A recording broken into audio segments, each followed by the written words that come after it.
Il m'a séquestrée chez lui pendant presque 3 heures et il m'a dit si tu veux sortir vivante, tu sautes du 3e, quoi. J'ai déposé plainte le lendemain et dès le lendemain midi, j'ai été harcelée. Au début, c'était plus me faire culpabiliser et puis après, ça a été menaçant. Un ton au-dessus et puis des paroles beaucoup plus brutales. Donc j'ai pris peur, j'ai retiré la plainte. J'ai accepté de le reprendre, il s'est installé chez moi et à partir de ce moment-là, ça a été un calvaire. C'est-à-dire que ça a été fracture sur fracture. Au total, il y en a eu plus de 10.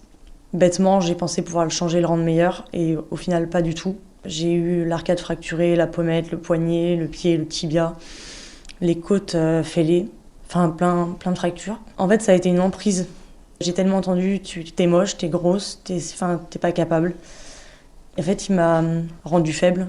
Il m'interdisait de prendre la pilule. Donc j'ai caché ma pilule derrière un tableau, une toile en fait. Et un soir en fait, il est passé trop près du tableau et il a fait tomber la pilule. Et donc j'ai pris une volée phénoménale. Et après ça, du coup, je la prenais quand il allait à la douche. Après ça, je devais l'attendre sur les toilettes qui étaient collées à la douche. Et je devais attendre en fait qu'il prenne sa douche. Donc malheureusement, il y a eu des abus, enfin, c'était pas voulu. Donc, je suis tombée enceinte. Et il me disait, je vais battre nos enfants, je vais les frapper à mort pour que tu m'obéisses. Donc, malgré mon envie d'être maman, je me disais, je peux pas imposer ça à un enfant. Donc, il m'a tabassée à mort un soir. Et la police est intervenue, ils l'ont emmenée. Et j'ai pris rendez-vous en fait au planning familial de Saint-Nazaire pour prendre une décision qui était un peu compliquée. J'ai pris la décision en fait, d'avorter en urgence parce que je voulais pas infliger ça à un enfant. Je me disais aucun être humain mérite ça. Et j'ai fait passer ça pour une fausse couche parce que j'avais trop peur qu'il me tue. Il me disait qu'il allait m'égorger si j'avortais. C'était quoi ces dernières violences dont vous m'avez parlé en avril 2019 ? J'ai été dans un bar avec des copines pour me changer un peu les idées et il était là avec ses amis. Pendant la première heure, ça a été des insultes. 1 heure après, il pleurait, donc il a envoyé ses copains me récupérer. Et ses copains en ont eu marre, ils sont partis, ils lui ont dit tu viens maintenant et tu la laisses tranquille. Il n'a pas voulu quitter le bar, donc il est resté. Donc moi, j'ai terminé ma soirée pendant une petite heure. Il nous attendait, moi et ma copine, à la voiture. Il nous a harcelés, il était menaçant.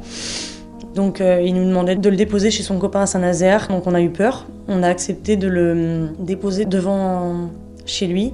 Sauf que toute la route, il m'a craché dans les cheveux, il m'a craché au visage. Ma copine en a eu marre au bout d'un moment parce que je craquais. Et elle s'est arrêtée devant l'hôpital de Saint-Nazaire et elle lui a dit de descendre. Et en fait, il est descendu. Et il a ouvert la portière de devant et il m'a mis des grands coups de pied en fait, dans le visage, dans la tempe. Donc il m'a perforé le tympan. Et en 3 mois, du coup, je suis presque devenue sourde de l'oreille droite. J'entends plus. J'ai un appareil auditif, j'ai eu la mâchoire fracturée et déplacée, des œdèmes, j'ai eu une fracture du poignet, les côtes fêlées.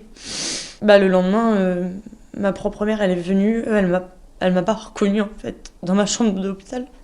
Ma mère m'a pas reconnue, elle est ressortie de la chambre et elle a demandé mon nom. Elle a dit je cherchais Eva Grapignon et ils lui ont dit non mais c'est votre fille en fait qui est là. Donc je me suis dit c'est trop en fait, je vais mourir, je vais mourir. Comment est-ce que vous vous sentez depuis que vous avez appris la remise en semi-liberté de votre ancien compagnon ? Psychologiquement, je peux plus.